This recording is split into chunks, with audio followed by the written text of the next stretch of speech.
Então, estamos hoje, dia 25 de fevereiro, temos a presença do professor Maronese aí conosco, né? E para quem não conhece, né, ele possui... Vou ler esse parágrafo porque é perfeito, não me deixa esquecer absolutamente nada. Oi, Rita, tá todo mundo entrando aí. Muito obrigada a todo mundo que está entrando.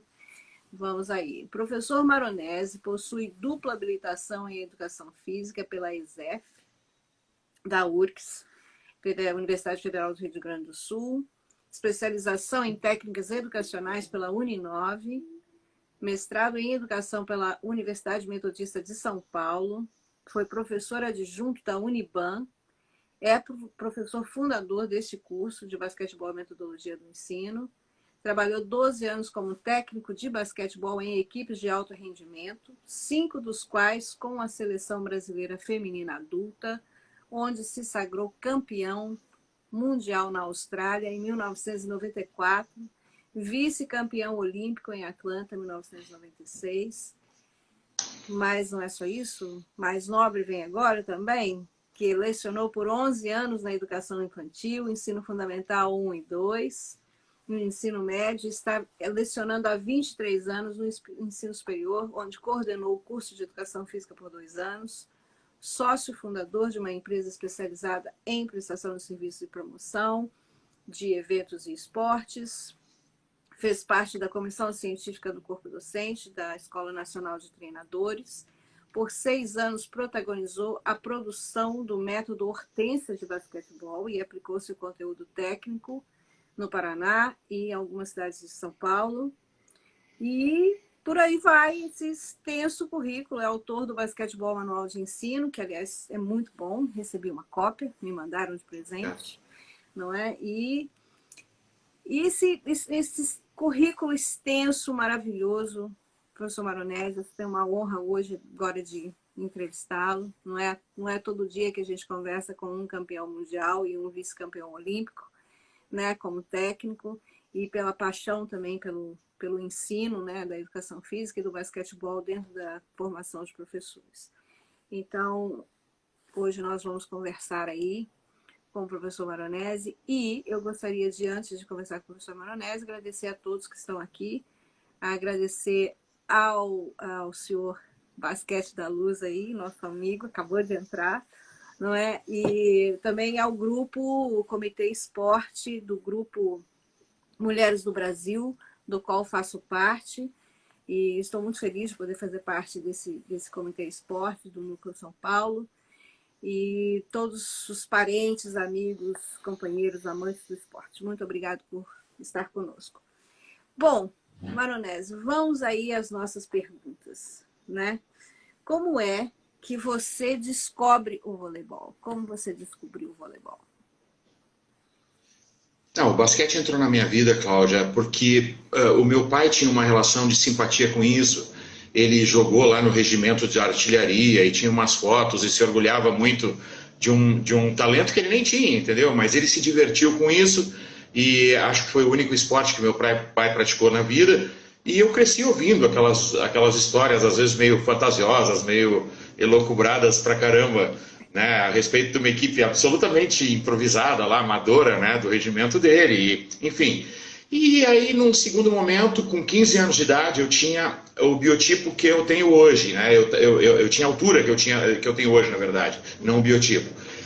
Eu tinha 1,83 m, tinha 70 quilos, corria que nem um condenado à morte, e estudava num colégio, o colégio do meu coração, em Porto Alegre, que é o IPA, né, o Instituto Porto Alegre. Eu estudei praticamente a minha vida inteira lá, e ele é um colégio de filosofia muito esportivizada na minha época. E aí os técnicos esportivos cresceram um olho para mim, começaram a me convidar para jogar isso, jogar aquilo, e muito mais por uma identificação com o passado do meu pai do que qualquer outra coisa, eu fui parar no basquete. E aí encontrei...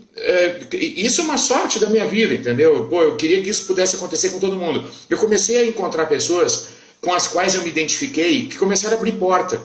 Então, o meu técnico, que era o Ademir Calovia, era um educador com E maiúsculo, E aí ele virou um ícone para mim, ele era um exemplo de vida para mim. Então, naqueles 3 anos de treino, eu me dediquei muito. Pô, depois eu vim para São Paulo, encontrei o Valdir Pagan, fui para o acadêmico, encontrei o Jorge Hatzidakis, e a minha vida foi uma sucessão de pessoas me apresentando o basquete de formas diferentes, em momentos diferentes, e que acho que ali quem ouviu o currículo deu para ver, eu transitei de cabo a rabo, tanto na licenciatura como no bacharelado, em praticamente todos os níveis, né?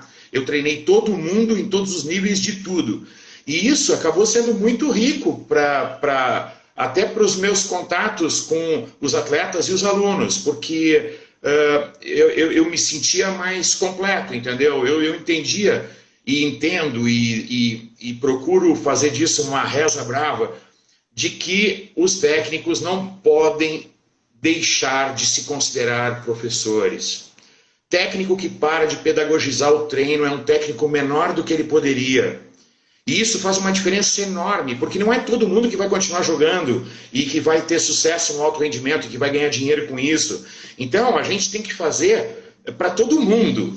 E talvez chegue alguma hora que seja bastante difícil, entendeu? A gente tenha que bater nas costas de alguém e falar que ele não vai conseguir dar continuidade naquilo, que é melhor ele procurar outra coisa. Mas se o processo educativo dentro do treino ele estava andando de mão dada, talvez a gente tenha formado um baita de um cidadão. E esse cara provavelmente vai gostar de basquete para o resto da vida, ele vai divulgar, vai multiplicar, e ele vai ser uma mola propulsora disso fora da quadra, né? Só com o conhecimento dele, sentando no futuro no sofá com os filhos, explicando o jogo que ninguém sabe explicar. Sim. E esse contato com o basquetebol, que idade você tinha? Eu comecei a treinar basquete com 15 anos, mas eu entrei muito cedo na faculdade, eu era aquele CDFzinho, então eu com menos de 18 anos já estava fazendo a faculdade de Educação Física. Uhum. E o que aconteceu é que eu cheguei na faculdade e encontrei um outro cara que me inspirou pra caramba, que era o técnico do adulto masculino da Sojipa, o professor Mário Brauner, um cara muito especial. E ele me incomodou muito, porque ele ficou me provocando, falando que eu não assistia jogo, que eu não estava preparado para aquilo que a Sojipa estava me oferecendo no feminino. Enfim, ele foi uma pedra muito legal no meu caminho, porque o obstáculo que ele criava, que era um obstáculo psicológico, me levou a dar saltos maiores, entendeu? Eu queria provar para ele que eu podia. E a carreira foi sendo assim. Eu fui para a NCAA para uma observação. E acabei amando a experiência na NCAA. Eu fiquei em Cincinnati uma temporada, que foi a temporada 85-86. E quando eu voltei para o Brasil, eu voltei a convite do professor Valdir Pagan, que é meu... Ele e o Jorge abriram todas as portas possíveis e imaginárias de natureza profissional. Um dentro do rendimento, o outro dentro da academia. Sim. Mas eles foram os meus padrinhos profissionais na vida. Acreditaram muito em mim. E eu voltei direto para o time da Hortência. Uhum. Isso foi, eu entrei lá em março de 86, né? Com aquele time que estava voando. Sim. E uma coisa que é curiosa para todo mundo, assim, né? Por que o feminino? E como que foi o seu primeiro contato aí de entrar com a CBB para trabalhar com a seleção? Porque antes de você trabalhar com a seleção, você trabalhou com vários clubes, né? Então, Cláudia, essa história, eu julgo que ela é muito divertida, muito interessante, porque foi o seguinte, na faculdade, eu fui convidado para ser estagiário do Colégio Farroupilha. O Colégio Farroupilha é o correspondente ao Porto Seguro de São Paulo, é o Colégio Alemão de Porto Alegre, é um colégio top, ele é um colégio de alto nível em todos os sentidos, tá? Sempre foi. E aí eu fui convidado para ir para lá e tinham 2 dias por semana que tinha recreação. E na recreação do sábado, que era a recreação do ensino médio, eu fiquei responsável por basquete. Lá era um colégio dividido esportivamente. Uhum. Então, a Maria Helena Pigodoy e a Ana Maria Marcon tocavam atletismo, o Rubens tocava... O Rubens, que hoje é o diretor-geral do Colégio Farroupilha, tocava o voleibol, eu tocava o basquete, o Ricardo Kim tocava o handball. E era isso. Quem ia na recreação era isso, tá? No sábado. E aí eu montei uma equipe lá, na recreação, como estagiário. Sim. Em 85, que foi o ano que eu me formei, no final de 84, eu não tinha me formado ainda, a gente teve a oportunidade de escrever essa equipe de 7, 8 jogadoras que eu tinha de colégio, né, que eu tinha montado lá um ano antes, treinado uma vez por semana e tal. Eu tive a oportunidade de inscrever num campeonato aberto. Tinha poucos clubes, e aí a federação abriu, tipo, pô, quem quiser essa vez pode se inscrever. E eu fui lá e ganhei de todo mundo. Nós ganhamos de todo mundo, né? A minha equipe ganhou. A minha equipe do Colégio Farroupilha ganhou. E aí o pai de uma das meninas do Farroupilha era diretor de basquete da Sojipa. E houve uma coincidência que o Sobé estava sendo contratado para ir para Catanduva e estava deixando a Calduro, que era o principal clube, desassistido lá. Então foi uma oportunidade de migração daquela equipe da Calduro para a Sojipa, e aquilo foi aquela estrutura de adulto, juvenil, cadetes, infantil e escolinha, foi montada comigo. Eu dava treino para o adulto e para o juvenil e coordenava as outras categorias. Só que no final de 85, eu já, lógico, né? Eu fui para a Seleção Gaúcha, houve um problema com o técnico da Seleção Gaúcha, que era o Joãozinho, que hoje é meu amigo, mas na época, eu era muito imaturo, eu acho que faltou... eu tinha 20 anos de idade, imagina, a gente não se entendeu direito na seleção, houve conflito, e aí a federação, para evitar que a gente continuasse se espetando, ela separou. Falou, então a Sojipa vai representar a Seleção Gaúcha numa oportunidade e o Grêmio Náutico União na outra. Que é um negócio insano, mas enfim, aquilo que foi feito. E a Minercal, de Sorocaba, ela era patrocinada pelo Pagliato, né, que era o dono da Minercal, e eles tinham a concessão das revendas Volvo no Brasil. E o que ele fez? Ele pegou aquele timaço da Hortência, que era famosíssimo no Brasil, e ele fez amistosos com todas as seleções regionais de norte a sul. E no sul foram os últimos 2 jogos, contra a Sojipa e contra o União. Eu era o técnico da Sojipa, e eu acredito que o Valdir viu alguma coisa em mim, porque a gente não conseguiu fazer um placar parelho. A gente perdeu por uma diferença grande, mas aparentemente foi a menor diferença de toda a turnê deles. Sim. E aí no final do jogo, o professor Valdir Pagani me convidou para trabalhar com ele no ano seguinte. E eu falei, Valdir, obrigado, estou honrado, mas a minha passagem para Cincinnati está comprada, eu estou indo embora do Brasil. E eu realmente fui. A Minercal perdeu o campeonato daquele ano para a Unimap, e em março o Valdir me acenou com uma proposta financeira muito interessante, a maior que eu já tinha visto na minha vida. Eu nunca pensei em ganhar o que ele me ofereceu no meu primeiro ano de contrato. E ele me deu a informação que foi o pulo do gato, para eu passar de um status, na verdade, para outro. Ele falou, Sérgio, eu estou indo como supervisor da Maria Helena para o Goodwill, e alguém tem que ficar treinando aqui o time, porque a gente vai voltar às vésperas dos Jogos Abertos do Interior, que eram em Rio Claro. E, eu pedi licença para o meu time do coração lá, que era o Cincinnati Bearcats, e peguei o primeiro avião e fui embora, cara. E aí, entendeu? Nem passei por Porto Alegre, eu já fui direto Cincinnati e Sorocaba, o que foi um choque cultural grande para mim, né? Mas foi exatamente o que aconteceu. Um mês e meio depois ele foi embora, com as meninas que estavam na seleção, e eu fiquei lá até as vésperas dos abertos, né? Então foi uma experiência, inigualável. Quando que um técnico qualquer de 24 anos de idade, vindo do Rio Grande do Sul, ia ficar treinando a Minercal? Nunca, né? Então foi muita coincidência boa a meu favor. Que bom, né? Porque a gente tem que estar no lugar certo na hora certa, não é isso? E com as pessoas certas, o Valdir foi um anjo da guarda. Eu acho que destino é uma coisa bem interessante, né? E esse seu primeiro contato, você começa com a Minercal e aí você vai para a seleção. Como que você chega na seleção? Você chega pelo juvenil, você já chega pelo adulto? Cláudia, foi assim, eu fiz disso? Eu fiz 6 anos de contrato top. Foram os 2 da Minercal, depois os 2 do Emas Carborundum em Salto, que é uma cidade vizinha de Itu, que tinha um time patrocinado muito forte. E depois 2 para tirar Taboão da Serra da 2ª divisão e ganhar a vaga para especial. E eu não sei exatamente o que eles fizeram internamente na prefeitura, com patrocinadores e tal. Eles me ofereceram um contrato financeiramente muito vantajoso. E eu topei, tá? Eu fui para lá.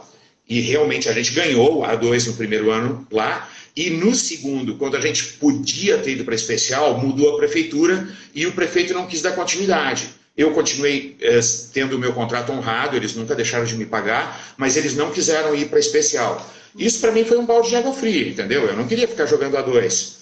Sim. E aí aconteceu que o Valdir entrou numa baita de uma confusão, porque o Brito resolveu indicar o Miguel para o juvenil.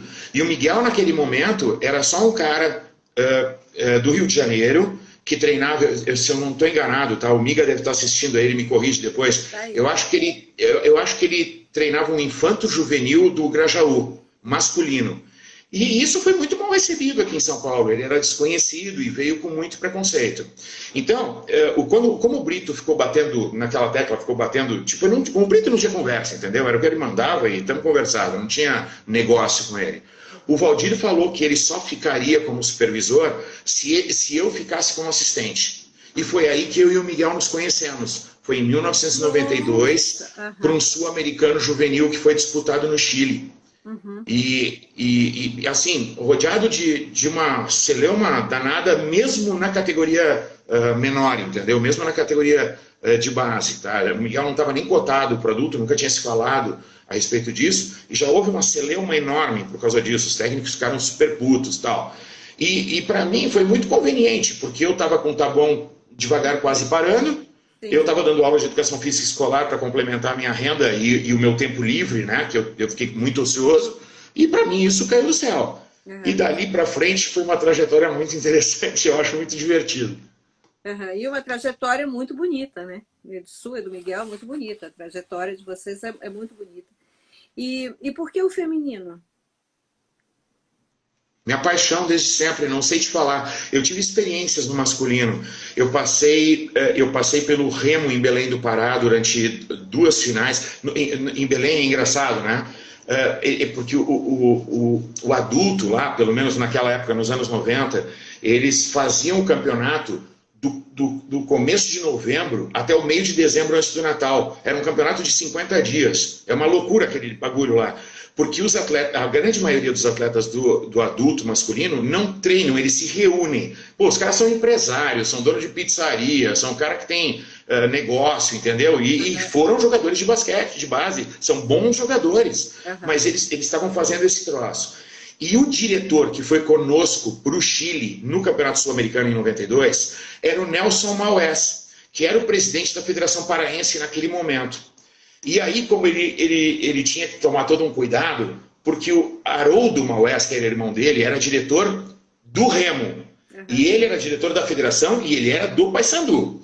E aí ele fez lá um negócio, entendeu? Para ele ficar meio na surdina, e ele me indicou para o Haraldinho.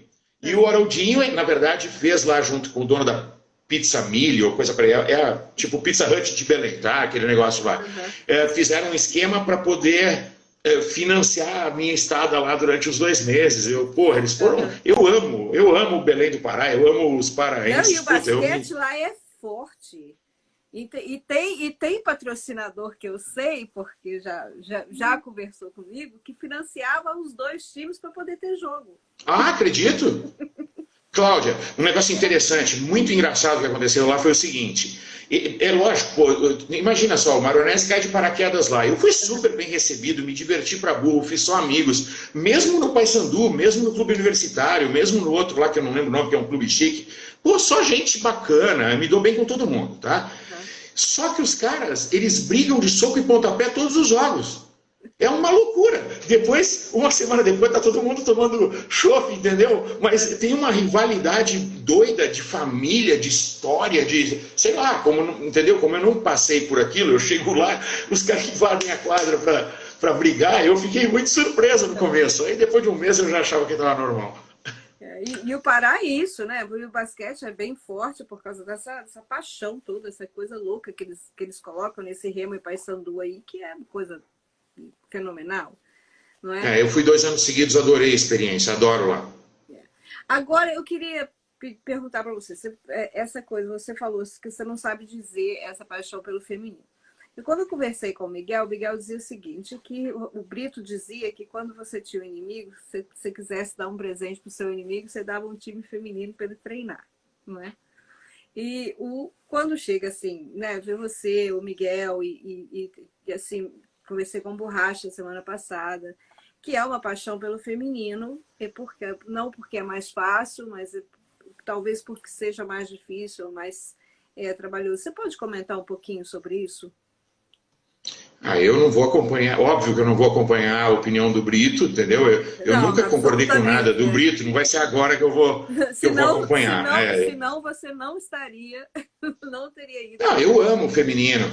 Assim, eu não vou saber te falar dessa nova geração de feminino, porque eu não trabalhei com ela, tá? Então, eu vou me isentar de comentar dessa geração. Eu vou te falar da geração que eu trabalhei, tá? Eu comecei a trabalhar com feminino nos anos 80, no começo dos anos 80, Sim. Lá com aquele feminino lá do Colégio Farroupilha, depois da Sojipa, depois no Burkhead de Cincinnati, e aí eu vim para cá e passei por um monte de equipes, tudo feminina, tá? Minhas experiências com masculino foram Belém do Pará, Taboão da Serra, um espaço muito pequeno, 6 meses, e as equipes colegiais. Eu trabalhei muito com menino no colégio. Na Chapel School, aqui em São Paulo, eu dirigi menino 3 anos seguidos, tá? Mas acontece o seguinte, na minha visão, na minha ótica, e porra, eu não tenho a Bíblia embaixo do braço, eu não sou dono da verdade, eu entendia comparativamente que as meninas eram mais dedicadas no treino. Com menina não tem enrolação, pelo menos com a geração que eu trabalhei. As meninas se esfolavam no treino desde que elas confiassem em ti.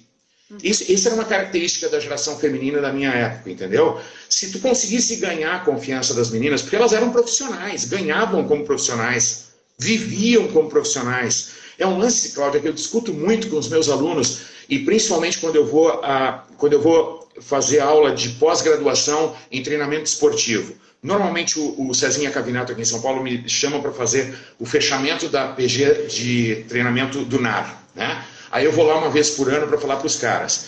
E os caras, existe uma baita de uma confusão nesse esquema de atleta, entendeu? Tipo, os caras partem do princípio que o Renato Gaúcho foi atleta, que o Romário foi atleta, Cara, não, opa, peraí um pouquinho. Ó, atleta é o seguinte, atleta, ele tem que viver sob uma égide triangular. Melhor qualidade de treinamento, melhor qualidade de alimentação, melhor qualidade de repouso. Se ele quebrar isso aqui, não é atleta, ele é um grande craque, ele é um talento, ele é um cara que gosta de jogar, entendeu? Mas ele não é atleta, atleta é outro departamento. E eu trabalhei com uma geração de atletas. Eu trabalhei 25 anos com atletas. Pô, a Paula, e aqui ficam os meus agradecimentos por ela ter não só nos apresentado, mas falado de mim para ti, entendeu? A Paula, a Hortência, aquela geração de Janete, Leila, Alessandra, Cíntia. Pô, eu tenho que parar de falar porque eu vou esquecer. A Magrela é um negócio... Porra, cara. Porra, que delícia dar treino, cara. Nunca tá demais, entendeu? Tem uma passagem muito interessante para te contar. O Miga tá assistindo, ele vai lembrar desse negócio. Quando a gente estava em... O Miga, gente, é o Miguel Ângelo da Luz, que foi técnico junto com o Maronese, que está aí de basquete da Luz, viu? Só para você saber. Miga é meu irmão, cara. Miga eu falo... As pessoas me perguntam, né, daquela época, eu falo...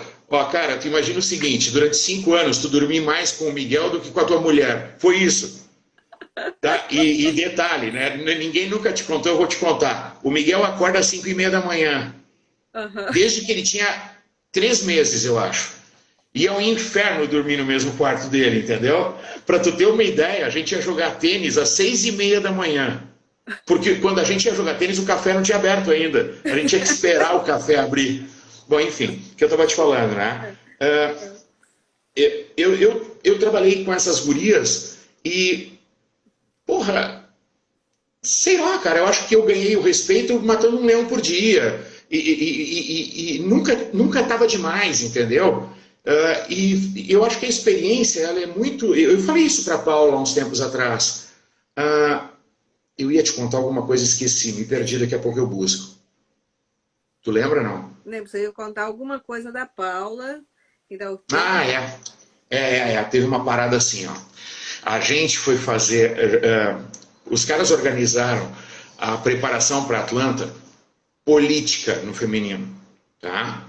Então a gente tinha que fazer jogos com Cuba, rodando todas as capitais do Nordeste, com piso duro, bom, enfim, tá? Não vamos fazer aqui Né? Senão daqui a pouco eu começo a chorar, eu começo a me lamentar, vou pegar água benta aqui, não vai dar certo. A gente foi fazer jogos pelo Nordeste. E quando a gente chegou em Natal, a gente tinha feito algum jogo que precedia a chegada em Natal, porque era uma semana em cada lugar. E a Magrela, ela tinha tido o João Vitor, entendeu? Ela estava com algumas dificuldades motrizes e de mobilidade. E a gente cismou. Eu falei, puta amiga, é melhor, cara, a gente dar um pouco de treino de manejo de bola para essa menina, manejo de drible, porque, porra, a bola tá escapando da mão muito fácil, entendeu? Puta, vamos, né, pegar mais pesado com ela. E aí a gente fez uma sobrecarga com ela no fim do treino. Eu fui para uma lateral da quadra enquanto o Hermes fazia a parte de flexibilidade e alongamento. E 2 bolas, uma em cada mão, e vamos fazer explosão para frente, para trás, bola alternada, contínua, cruza por aqui, cruza por lá. Pô, é um inferno, é uma intensidade louca, entendeu? E aí, no segundo exercício, a Paula encostou. Você acha, por que eu não estou fazendo?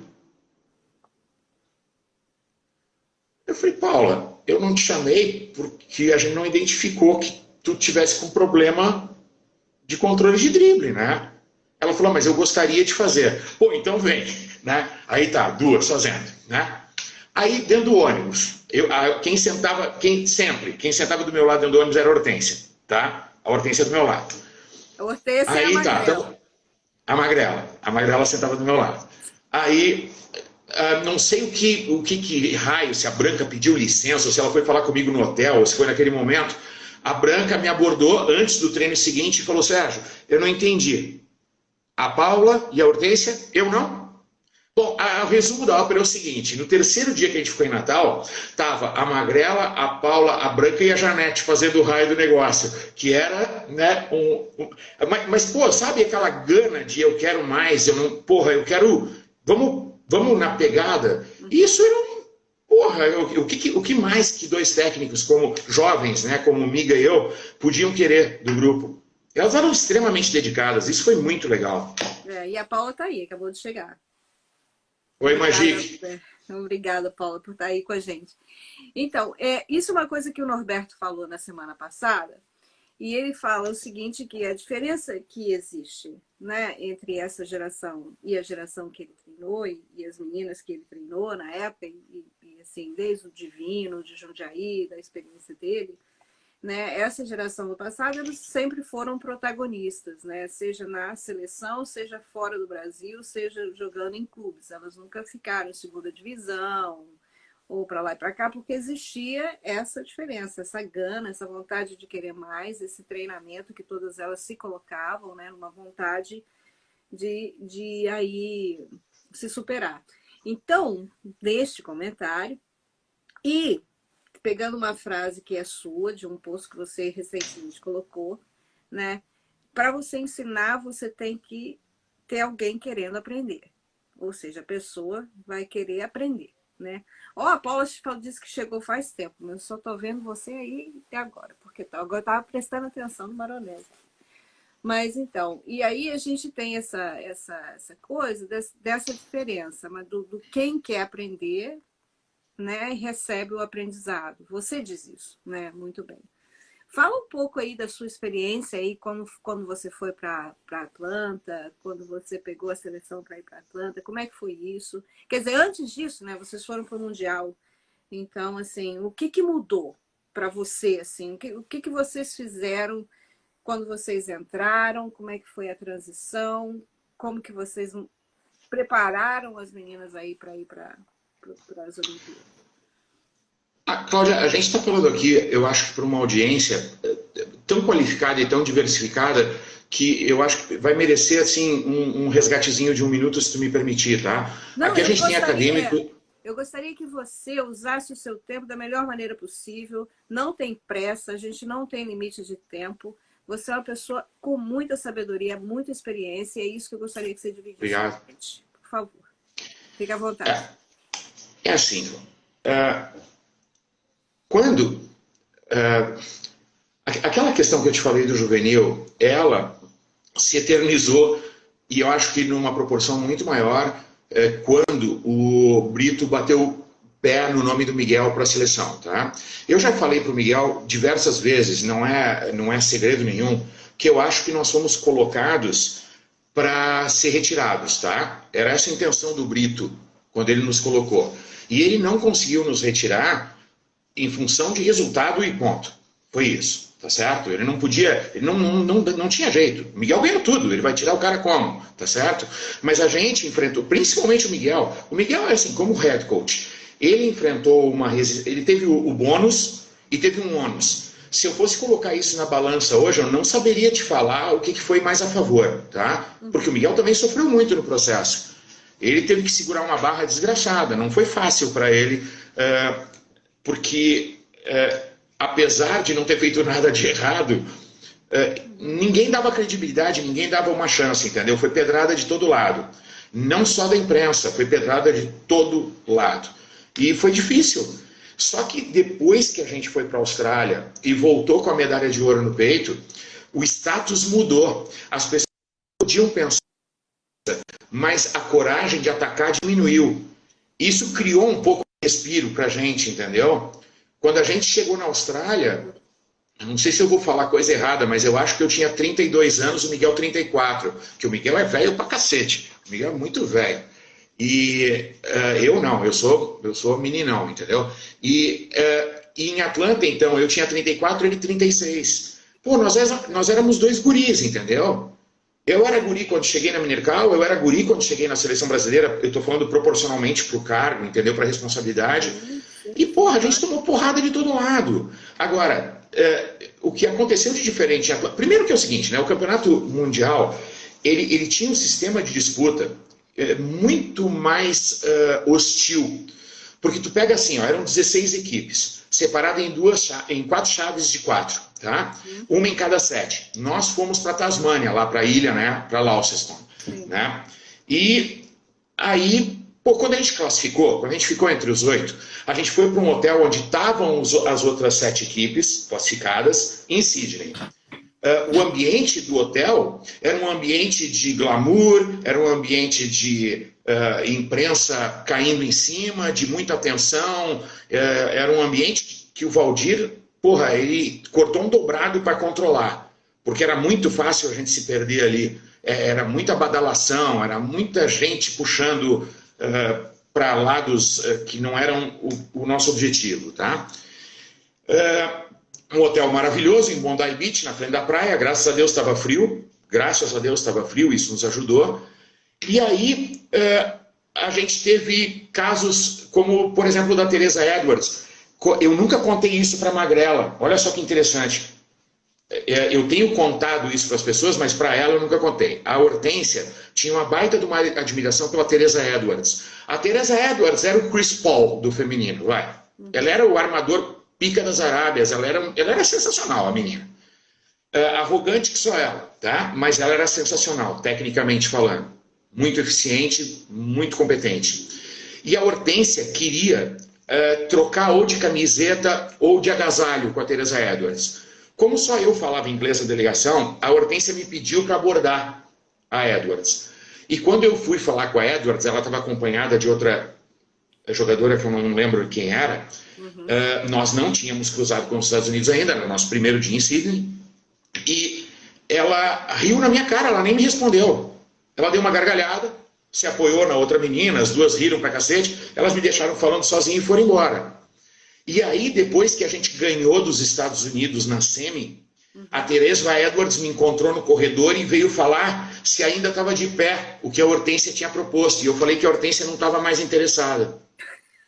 E talvez eu tenha agido super mal, entendeu, Cláudia? Mas, pô, eu tava com o negócio tão atravessado, eu e o Miguel, a gente virava à noite com fita VHS, porque a gente tinha que ver o jogo dos outros, a gente não tinha rodado os Estados Unidos para ver, tá? A gente não tinha rodado a escola asiática, a gente não tinha rodado a escola europeia, a gente só podia ver as fitas de lá. Então a gente conseguia a gravação, depois do treino da noite jantava, ia para a sala de vídeo e eu e ele ficávamos até de madrugada fazendo o scout, né? Pô, olha que absurdo falar de scout hoje, vendo fita VHS, botando para frente e para trás. Era isso que a gente fazia, tá? Quando a gente chegou em Atlanta, já era um outro departamento. Pô, em Atlanta, os caras botaram um sistema de disputa muito menos hostil, porque lá tu imagina, tá? Se a gente não entrasse entre os dois da fase de classificação, a gente estava fora. A gente ia disputar de 9º a 16º, não sei aonde. Eu não sei onde é que as outras equipes foram. Elas estavam lá, mas ninguém sabia delas, entendeu? Na Austrália. E enquanto Atlanta, não. Atlanta montou 2 chaves de 6, um contra todos. E aí tu saía da chave de classificação se tu ficasse entre os 4 para as oitavas. Pô, muito mais confortável. Então a gente foi para um jogo da Itália, a Magrela estava com o tornozelo ruim, mas se a gente perdesse, a gente não deixava de classificar, a gente só não ia ficar em primeiro. Sim. Né? Então é um ambiente totalmente distinto entre o que era o Mundial e o que foram os Jogos Olímpicos. O Mundial, nós dentro de um hotel com todo mundo. Pô, a Vila Olímpica, se a gente der um suspiro, a gente se perde em tudo, entendeu? Pô, os patrocinadores em Atlanta eram a IBM, a Coca-Cola e o McDonald's. Tinham, se eu não estou enganado, tá? 7 McDonald's dentro da vila de porta aberta 24 horas por dia, para a gente entrar, pegar o que quisesse, comer o quanto quisesse, a hora que quisesse, quantas vezes quisesse. A mesma coisa as máquinas de Coca-Cola. Tinha máquina de Coca-Cola em todos os andares de todos os alojamentos. Free. Clicou no botãozinho, caiu a Coca-Cola. Então, dava maior dó, entendeu, Cláudio? A gente via as meninas de Cuba com bandeja de 8 Big Mac. E elas não foram bem. E um monte de gente não deve ter medalhado por conta, tinha uma boate 24 horas na vila. Pô, vai uma vez na boate 24 horas, acabou o teu ciclo olímpico. É isso, entendeu? Então tinha tanta coisa atrativa pro ruim, entendeu? Que podia tirar a gente do trilho. E as meninas foram 10. E eu te falo que isso não é fácil, um time de meninas jovens. Pô, a gente tinha a Silvinha, a gente tinha a Leila, a gente tinha a Adriana meia ali entre uma coisa e outra, né? Não era nem nova, nem a mais velha. Mas tinha a Lê, que eu amo de paixão, vi uma entrevista dela agora, aí, esses dias, porra. Ela tá na live? Tá na live, a Lê. Aí. Oi, Alê. Tudo bem? Eu sempre falei, né? Os caras, mas a Alessandra contra a Teresa Edwards, a Bolton, a Lisa Leslie. Eu falava, cara, a Alessandra não tem medo de nada. Tudo que podia acontecer na vida da Alessandra já aconteceu. Ela enfrenta qualquer coisa. E aí, como elas eram jovens, a Lê, Cíntia, Leila, Silvinha, devo estar esquecendo alguém, enfim, a Cláudia Pastor também não era muito velha. Elas foram obedientes paca, entendeu? Elas compraram a ideia de um objetivo comum que tinha que ser traçado a golpe de facão todos os dias. Tinha que matar um leão por dia. Então, eu acho que o grupo, sabe, esses dias eu falei para Paula, se tirasse uma pessoa desse grupo, a gente não ia ter conseguido fazer o que fez. Foi uma coisa coletiva, não foi uma coisa do Miguel, do Sérgio, do Hermes, do Valdir, da Paula, da Hortência, da outra. Não, aquilo foi nosso, entendeu? Era o grupo. E é muito mais legal falar da conquista e do que a gente deixou de legado do que falar de alguém. Sim. Então, sempre que a gente, sabe, der valor para essa história do coletivo, acho que a gente vai estar incentivando um monte de gente a deixar de ter o centro do universo no umbigo. E essa geração, que tu começou a pergunta por isso, né? Que eu falo de a pessoa tem que ser ensinável. Essa geração millennium é complicada. Essa geração tem algumas características danadas pra gente, como técnico, né? Uma educação física não esportivizada, os caras são narcisistas pra caramba, pouquíssimo resilientes, tem uma expectativa que não condiz com a realidade de treino. Os caras, eles querem treinar 1 ano e ser campeão da categoria 5 vezes acima. Oi!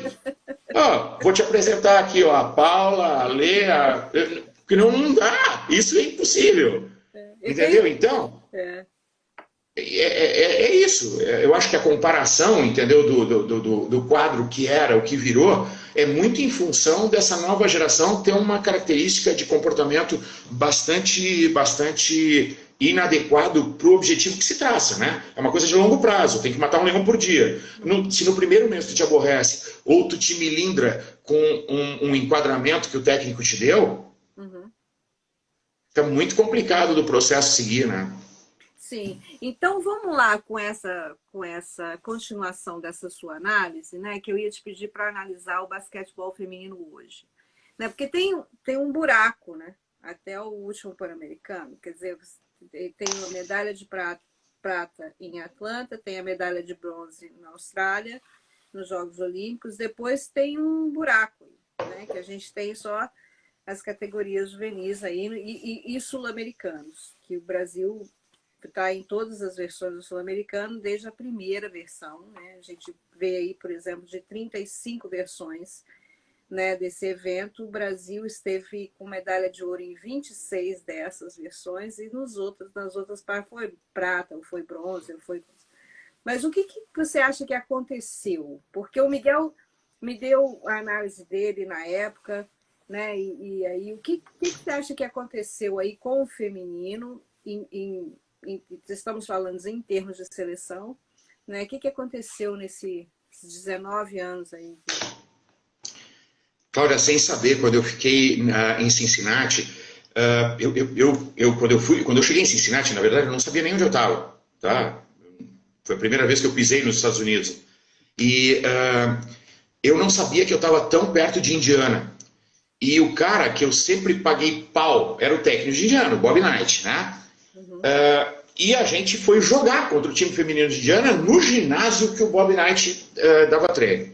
Então, eu vou te dar um dado de Indiana, porque eu acho que é possível comparar o tamanho de Indiana com o tamanho de São Paulo, a grosso modo, tá? Sem querer ser mais real que o rei, tá bom? Indiana, em 1926, tinha 777 escolas de ensino médio. Naquele ano, 719 ou 720 dessas 777 escolas participaram do campeonato de basquete feminino, tá certo? Bom, a gente está falando que em 1926, no estado de Indiana, no campeonato escolar, ou seja, a pessoa tinha saído do nosso Fundo 2, estava num high school de 4 anos, tá? Pode ser, então, essa faixa etária, tá? Ela tinha que ter entre a primeira e a última faixa etária do high school. Isso engloba 4 anos. Muito bem. Tinham mais de 8.500 pessoas jogando basquete feminino. Em 1926, só em Indiana. Agora eu vou te dar um dado de 2 anos atrás, aqui da Federação Paulista de Basquete, tá? Uhum.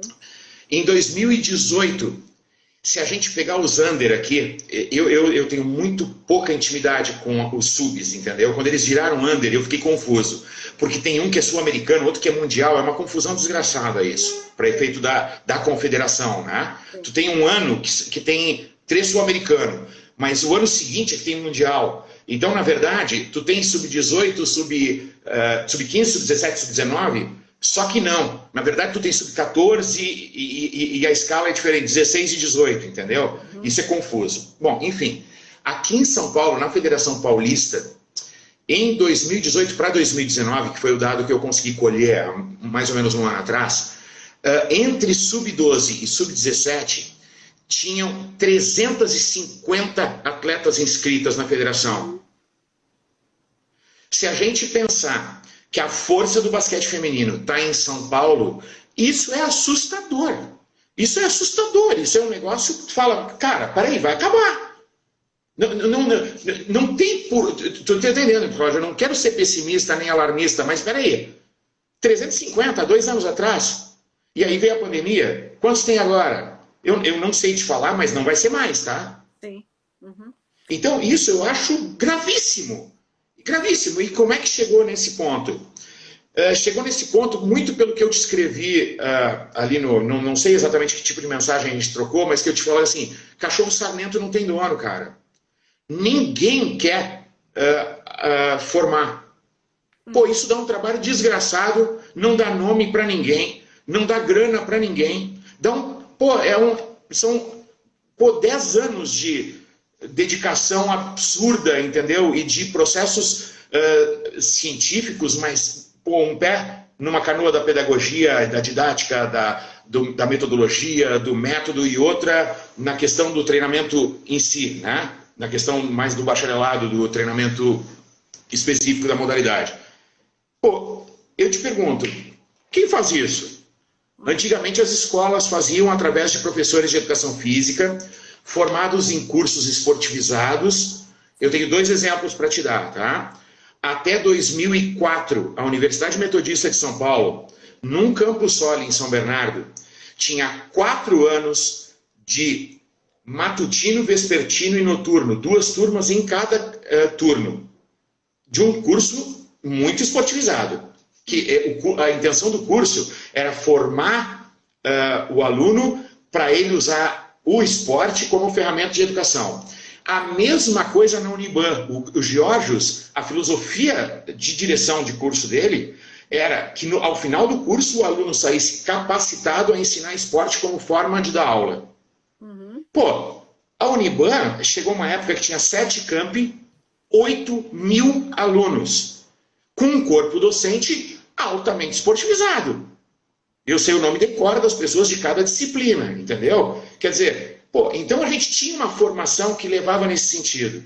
O que a gente está vendo em 2020? Primeiro, a área de wellness e fitness tá todo mundo se jogando de cabeça nessa história como se fosse o filé mignon das Arábias, tá? Eu discordo um pouco. Tipo assim, não tenho antipatia nenhuma pela área, mas eu discordo um pouco que a área consiga absorver tanta gente. Não dá. Não tem lugar para tanta gente trabalhar como personal, entendeu? E aí tu chega nesses cursos, onde eu atuei até 2 anos atrás de forma muito intensa, com muito aluno, e tu pergunta para esses caras, eu vou te falar assim, ó, entre o 2º e o 8º semestre, que era onde eu militava, eu não dava aula para alunos de 1º e 2º semestre. Eu nunca gostei. Puta, na Metodista eu dei. Mas eu nunca gostei de dar aula para ingressante. Eu sempre preferia pegar o cara mais maduro. E aí tu pegava os caras do 2º ao 8º semestre e fazia a pergunta de $1 milhão. Falava, pessoal, independente se vocês vão para licenciatura ou para bacharelado, tá? Qual é a diferença de metodologia para método?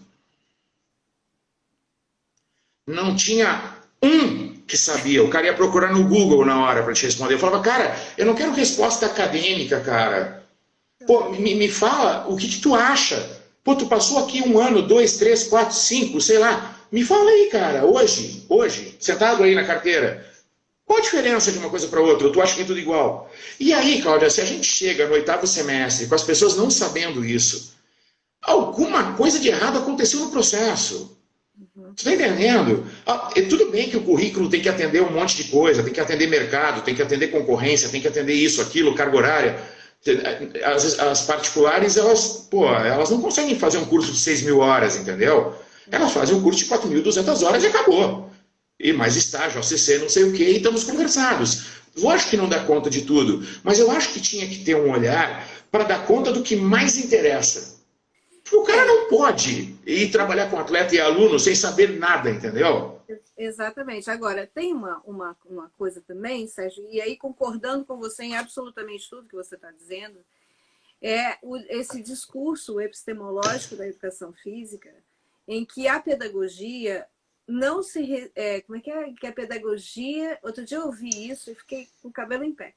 A pedagogia deve tirar o esporte da educação, porque o esporte não é educacional. Eu falei, gente, aonde que não é? Não é? Que assim, onde que não é? Onde não tem educação no esporte, se você ensina crianças a seguir as regras, a respeitar o adversário, aprende técnicas e aprende como utilizar essas habilidades, né, em quadra, fora de quadra, porque não é só, né, se a gente for pensar, um drible no basquetebol, né, o que aqui a gente chama, né, de uma finta, ou você fez seu adversário, você estabelecer estratégias para você fazer o seu ponto, isso são habilidades que você carrega para a vida, não é? E aí esse discurso que no esporte não é educacional e não entra na pedagogia, ele entra no processo da formação do professor como uma coisa nociva. E aí que é o que você fala, 2 coisas, e aí eu vou, na mensagem que você me mandou, que eu vou acrescentar uma, em que você diz o seguinte, né? O que leva um cidadão a ensinar o basquetebol com qualidade no Brasil? Aí, o basquete é porque o basquete é complicado, É porque o basquete entra nessa pedagogia da não educação? Qual que é a sua análise desse processo aí de qualificação de professor? Basquete é difícil de ensinar. Basquete não é um esporte fácil de ensinar, bem ensinado. Mas acontece o seguinte, eu vou te dar 2 exemplos ladeando essa história da pedagogia e como é que eu acho que nós deveríamos nos comportar, tá? Naquela época que eu estava em Taboão e que os caras extinguiram o projeto da gente subir, né, da A2 para especial, por causa da mudança de prefeito, eu fui procurar o que fazer. E aí eu fui dar aula num colégio na frente do condomínio Portal do Morumbi. Chamava Colégio Portal, uma gracinha o colégio, eu fui lá. E aí, aparentemente, era o 2º ou 3º ano do colégio, ele recebia muita gente reprovada e recusada por outros colégios, tal. Aquelas histórias de colégio em começo de vida, né? E aí eu montei as minhas aulas de educação física altamente esportivizadas, como eu acreditava que devia ser. Uhum. E um dia a diretora, que hoje é diretora do Porto Segura, a Celina, falou assim para mim: Sérgio, você é o furor do Colégio Portal. Eu falei: nossa, Celina, por quê? Nossa, os caras estão adorando a aula de educação física e nunca vi, em 3 anos aqui, nunca tiveram tão motivados e agora... eu falei, obrigado, né? Vamos em frente.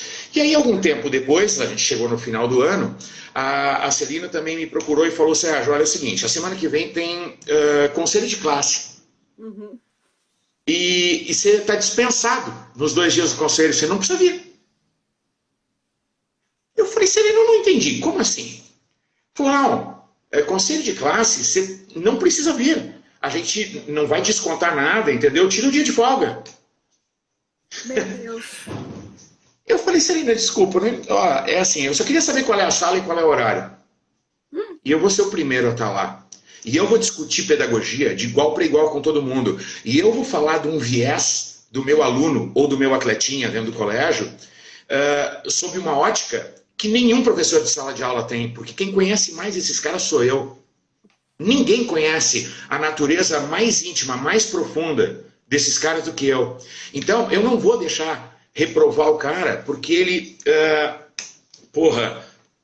ele é agitado demais, porque ele é hiperativo. Uhum. A hiperatividade dele comigo, eu conduzo para o lado bom. Se você não sabe fazer isso na tua sala de aula e quer que o cara fique quieto, e ele nunca vai ficar, é problema seu. Então, essa história por um lado. Por outro lado, eu e o Hermes, nós trabalhamos no projeto Centro de Basquete, tá? Que tinha a metodologia da Hortência, começou no Paraná, depois passou para São Paulo. A gente trabalhou bem uns 7 anos nesse negócio. Uhum. Foi maravilhoso, a gente acabou com um resultado muito bacana por falta de patrocínio mesmo. A Vivo resolveu retirar o patrocínio. Nós não gostaríamos que o projeto tivesse acabado, tá? Uhum. Muito bem. O que houve? A gente dividiu as aulas práticas do projeto, comigo trabalhando a parte do método analítico sintético, até porque é uma identificação pessoal, e o Hermes trabalhava a parte do método global funcional, aonde ele mostrava para as pessoas como dentro de uma atividade a gente poderia estimular espírito de equipe, poder de decisão, assumir a bronca da decisão certa ou errada, e, enfim, toda aquela parafernália vinda, né, a cavalo e de graça junto com a boa utilização dos métodos. Claro, a gente teve um resultado, maravilhoso. O pessoal que fez parte das capacitações do Centro de Basquete, a gente tem feedbacks positivos até hoje. Os caras, eu acho que entra a lembrança do Facebook, o cara fala: puta, que saudade dessa época. Nossa, voltem aí, vamos reativar isso. As pessoas sentem falta de informação de boa qualidade para fazer melhor aquilo que elas gostam. Então, assim, nós vamos conseguir quantificar o basquete feminino? Eu acho que só através da educação física escolar, e isso hoje é um sonho utópico, tá? Na minha humilde opinião. Então, o que nós poderíamos fazer?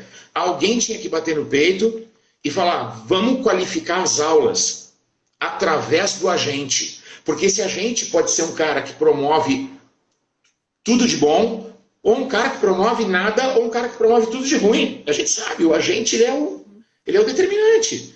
Agora, quer dizer, vou fazer uma meia-culpa, tá? Quando eu estava na faculdade de educação física, eu queria ser técnico, eu não queria saber de pedagogia. eu não encarava numa boa as disciplinas pedagógicas na faculdade. E olha que eu fiz uma faculdade de primeira. Não posso falar nada da URGS. A URGS foi sensacional. E eu não gostava das disciplinas pedagógicas porque eu não via aplicação daquilo naquele momento. Pô, eu tinha 18 anos, em 1982. Quer dizer, pô, não dá, entendeu? Não tem condições. Tem que alguém mostrar. Sabe, que a parte de entender fisiologia, aquele lance do conhecimento que é específico para dar aula de basquete e que é geral. Cara, se tu não manjar de fisiologia, de biomecânica, de didática, de psicopedagogia, de metodologia, de método, a aula não vai ser boa. O treino não vai ser bom. Exatamente. Que é a minha grande crítica no treino. O cara despedagogiza o treino e o negócio vira uma salada. Pois é, e aí o negócio é o seguinte, né? Eu sempre brinco, porque assim, eu dou aula de educação física também, trabalho com formação de professores, mas eu sinto que existe uma falha muito grande nessa hora de fazer as conexões. Então, por exemplo, você tem uma aula de aprendizagem motora, mas você não entende como é que você aplica aquela teoria de aprendizagem motora na sua aula de educação física, que vai ensinar aquela modalidade, né, ou aquela habilidade necessária para participar daquela modalidade. E eu estou falando isso para você porque tem um monte de aluno da FMU aí, entendeu? Então, assim, essa ponte é necessária. Por que você estuda anatomia? Por que você estuda biomecânica? Não é que a pessoa foi lá e colocou um currículo, né, para você tem que estudar tudo isso para cumprir tabela de MEC. Não é verdade. Né? O aluno aqui nos Estados Unidos fica completamente maluco. Por quê? Porque as disciplinas de base, elas não são seriadas como é no Brasil. Você faz disciplinas de base do primeiro e segundo ano e depois você faz as aplicadas terceiro e quarto. Aqui o aluno monta o próprio currículo. Né? Eles têm os pré-requisitos, tem as disciplinas que fazem parte dessa base, né, do corpo, né, de formação, e tem as disciplinas que são aplicadas à profissão. Se ele vai ser professor de educação física, se ele vai ser técnico, se ele vai ser personal trainer, e aí depois ele decide o que ele... Mas aí quando ele fala assim, mas meu Deus, eu estou fazendo biomecânica no último ano, ele já viu todas as aplicadas e ele está vendo biomecânica no último ano, entendeu? E isso causa uma confusão também. Mas aqui nos Estados Unidos tem uma coisa nova que tem surgido nos últimos 5 anos, que são os clubes. Além da educação física na escola, além do departamento de esportes da escola, que são os Athletic Departments, e que tem aquelas competições maravilhosas, existem os clubes que acontecem no after school. Então, nesse after school, você tem um monte de meninos jogando basquete, você tem um monte de meninos jogando soccer, você entendeu? Então, no Brasil, assim, o que eu penso, né, e aí concordando com você, obviamente, que o que precisa para a gente termos mais atletas, não só nas aulas de educação física, mas assim, iniciativas que tirem as crianças, que convidem as crianças que estão nas escolas para participar desses clubes, né, dessas coisas que vem. Bom, vamos lá.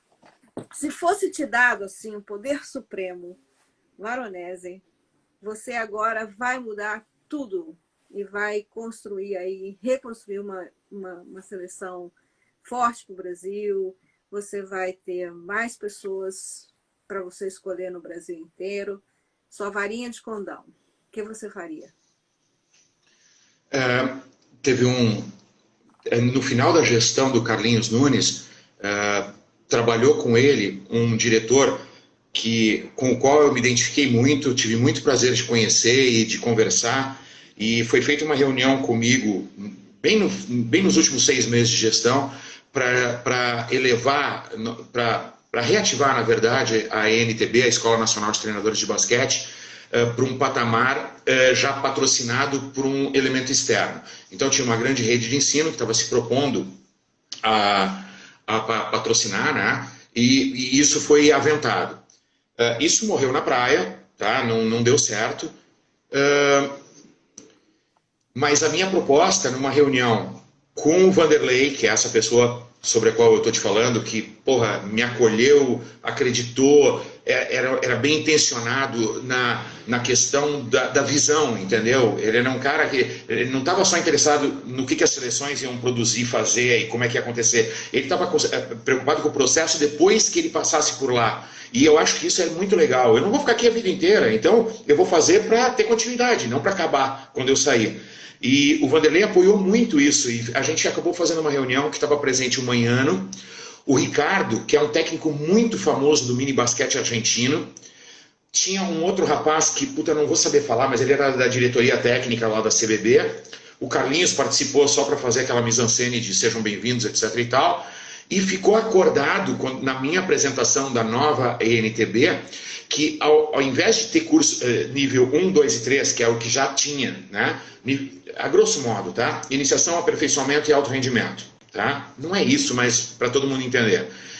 Nós criaríamos um nível 0, que era o nível de aqui a gente vai para dentro dos colégios que estiverem interessados, usando a plataforma da CBB como viés, como canal, como ferramenta, né?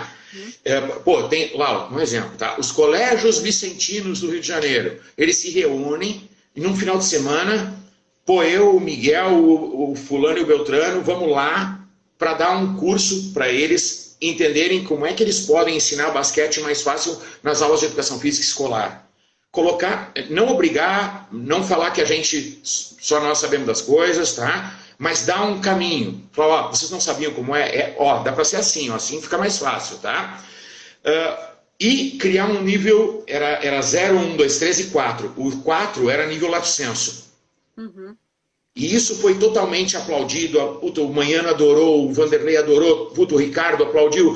Foi sensacional. E aí a ideia morreu na praia, porque na verdade eu acho que para a CBB o importante era a aprovação da FIBA. Porque a FIBA estava exigindo muito aquela postura da CBB. A gente não tinha escola de treinadores, quando o mundo ao nosso redor está voando nas escolas de treinadores. E aí eles fizeram para agradar a FIBA, eles não fizeram como um projeto legítimo, entendeu? E por isso que acabou, e por isso que não deu continuidade. Cláudia, eu não entendo, tá, que a gente vá voltar a ser o que era sem ter quantificação.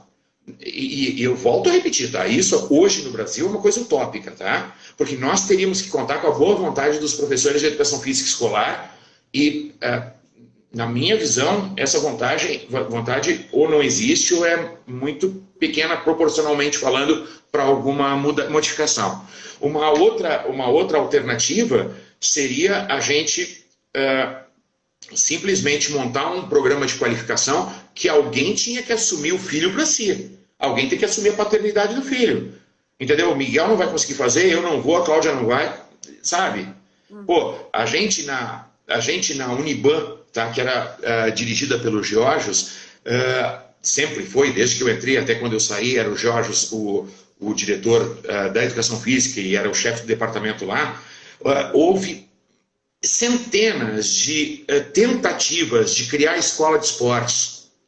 Sim. Só que a mentalidade da reitoria não permitia a coisa de acontecer. Então, a Ritinha, que é uma querida minha, montou uma equipe de basquete de cadeira de rodas no ABC. Mas quem levava o lanche ela e o marido dela. Quem providenciava o transporte, entendeu? Quem bancava a logística, a ajuda da instituição era pouca, apesar de todos os esforços dos Georgios. Agora o paralelo. Eu entrei na Chapel School aqui, da Chácara Flora, aqui em São Paulo, tá? É uma das grandes escolas americanas do Brasil, tá? Uhum. E quando eu entrei lá, eu fiquei lá de 95 a 98, em ano americano, começa em agosto, toda aquela, é um pedacinho dos Estados Unidos aqui, tá? Uhum. Eles já tinham o programa de After School antes de eu entrar lá. E eu e a Cláudia, minha esposa, a gente botou 80... É uma escola pequena, Cláudia. É uma escola de menos de 1.500 alunos. Nós botamos 80 crianças de até 12 anos de idade para aprender basquete. No After School. Eram 2 horários na quinta, tinha horário terça e quinta, tinha horário segunda e quarta. Então quem treinava 2 horas por semana no After School. Treinava, né? Eu aprendia basquete. O Herbert Giba está dizendo aí que foi seu aluno nessa época aí. Porra, um grande abraço para ele aí. Pô, eu não estou conseguindo, eu tenho muita dificuldade de acompanhar quem entra, quem sai pelo Insta. A ferramenta é hostil para mim. Tu vai me ajudando aí, por Eu favor. vou te ajudando aqui. Não, mas enfim, Cláudia, eu Então, estou falando que nem um papagaio, entendeu? não, Mas querendo. mas isso é importante. Assim, eu acho que a sua experiência, por isso, Maronese, que eu falei assim, fique à vontade, porque assim, a sua experiência, como a gente tem um público hoje bem legal, assim, com essa quantidade de alunos e ex-alunos e pessoas que estão trabalhando na área, né, que se inspirem, né? E a Lê está dizendo que a Chapel continua assim. Então, Ah, que bom. o trabalho continua sendo feito, né? E essas iniciativas, por mais que a gente não acredite, assim, eu sempre acredito que uma gota é necessária para você ter um oceano, né? Então, assim, que se inspirem pelas suas palavras, porque nada é impossível, né? Assim, tá tendo umas iniciativas que eu estou vendo aí em alguns grupos, assim, eles estão colocando bolas de basquete em quadras e deixam a bola lá e pede para a pessoa, ó, brinque e retorne a bola aqui, né? Tem uma pessoa no interior de São Paulo que treina meninas de rua. Então, ele colocou, acho que 18 cestas no quintal da casa dele, ou na área que é perto da casa dele, na praça, sei lá. E ele vai lá e treina essas pessoas. Ele não é treinador, ele não é professor, né? Mas eu acho que a vontade e a inspiração e a paixão pelo esporte, né? Que é uma coisa que é impressionante. Eu estava aqui, porque eu estou revisando o meu capítulo do livro da Senda Berenson. Então, assim, a gente vê uma pessoa judia, imigrante, entra num colégio anglo-saxão, extremamente tradicional, conservador, leva um esporte, um time, né? Um esporte de time para ser jogado dentro de uma escola de meninas, com famílias todas tradicionais, conservadoras, enlouquece as meninas, porque vira um festival. Aí a festa dura pouco, né? Porque aí o diretor vem, ó, você vai ter que colocar regras nisso aí, porque a mulher não pode jogar assim, que vai perder feminilidade, não vai ser mãe, não vai poder... Mas a persistência dela, ela falou, tá bom, a gente não pode jogar desse jeito, nós vamos continuar jogando, mas eu vou dar um jeito de melhorar a correria, o suor, etc., as coisas que são parecidas com os meninos, né? Então, assim, essa persistência que eu acho também que é uma coisa que pode entrar, não é? Boa noite, Jackson. Então, vamos lá. Me deixa aí uma mensagem para essas futuras gerações. Diga aí o que a gente pode melhorar. Essas alternativas que você deu são muito boas. Quem tiver com seu papelzinho aí, anote, não é? E diga para a gente aí qual a sua mensagem para poder Cláudia, ser grandes como você aí, não é? eu nunca me enxerguei como um oráculo de nada, entendeu? Uhum. De verdade, não. Assim, puta, a Hortência me chamou para trabalhar e eu trabalhei com a Hortência, a Paula me chamou para trabalhar e eu trabalhei com a Paula. Porra, tem lá a história da minha vida de pessoas que investiram em mim. Puta, professor Valdir, eu tô te falando os daqui, porque não adianta eu falar de Porto Alegre, que, enfim, mas, puta, o professor Valdir Pagan, o Georges, o Alberto Rígolo, as pessoas foram dando oportunidade para mim, e eu acho que essa oportunidade tem a ver com o lance de eu não desgrudar de atitudes, processos e um dia a dia de excelência nas ações, entendeu? Então, é óbvio que tem um monte de gente que não simpatiza comigo. Eu não sou o mais inteligente, nem o mais engraçado, nunca fui o mais bonito, nem o mais rico. E o meu negócio é o seguinte, cara, o meu negócio é a gente trabalhar, a gente pode até perder, tá? A gente pode até perder, mas nós não vamos perder 2 jogos pelo mesmo motivo. Nós vamos perder hoje porque os caras botaram lá a zona pressão e a gente não sabia como fazer. Aí nós vamos para casa, vamos fazer a lição de casa, vamos voltar lá e agora vai ter uma saída de pressão tática. Uhum. E eles podem ganhar da gente de novo, mas eles não vão ganhar por aquilo que eu identifiquei na primeira vez. E se todo mundo comprar a minha intenção, daqui a um ano nós vamos ganhar de todo mundo, a gente não perde para mais ninguém. Só que eu sinto assim que eu dei muita sorte, entendeu? Porque, puta, desde que eu caí de paraquedas em São Paulo, as portas foram... A minha carreira foi o contrário, na verdade, né? Eu fiz uma carreira, puta, né? Assim... meteórica e depois eu falo da money, né? Eu fui atrás do dinheiro pro acadêmico, que era o que estava me dando estabilidade, o que estava me dando patrimônio, na verdade. Eu ganhei meu patrimônio no acadêmico, porque tudo que eu fiz nos 6 primeiros contratos, eu dilapidei nos anos de seleção, porque a CBB não me pagava. Eu tinha uma ajuda de custo, o Miguel sabe disso, a gente tinha uma ajuda de custo ridícula lá, que não dava para pagar nada. E o Miga estava com contratos, né? Ele passou por vários clubes grandes, muito expressivos, fez ótimos trabalhos, e eu estava com cadetes, com o juvenil e com o adulto, sem poder fazer outra coisa. E eu dilapidei todo o meu patrimônio. E aí, quando eu fui para o acadêmico, eu comecei a refazer a minha vida financeira. E eu gosto de viver bem, entendeu? Eu não gosto de viver mal, não gosto de ficar devendo para ninguém. Então, eu não me sinto oráculo, não me sinto exemplo. A única coisa que eu falo para as pessoas é assim, Sérgio, pô, as pessoas são meio reativas contigo. O Jorge me fala tudo isso toda hora. Fala, pô, gaúcho, tem que vir sentar com os inteligentes, com os burrinhos, tem que vir sentar com os bonitos, com os feios, Então, mas eu sou um cara mais seletivo, entendeu? Eu sou um cara mais reservado, eu sou um cara mais introspectivo nesse sentido, tá? Quer dizer, eu posso parecer legal porque a gente está falando de uma coisa que me diz ao coração, mas na minha vida pessoal eu sou um cara mais reservado. E eu acho que isso criou grandes dificuldades, porque, imagina, chegar cedo, querendo ser mais real que o rei. Eu não fiz negócio, não levei dinheiro, entendeu? Não tem esquema comigo. Horário é para ser cumprido e tem que ser assíduo e tem que estar com a roupa certa e tem que estar com o cabelo preso. Então arranjei encrenca a minha vida inteira. Eu de verdade, não me sinto à vontade para dar conselho, falar, vá por este caminho e tal.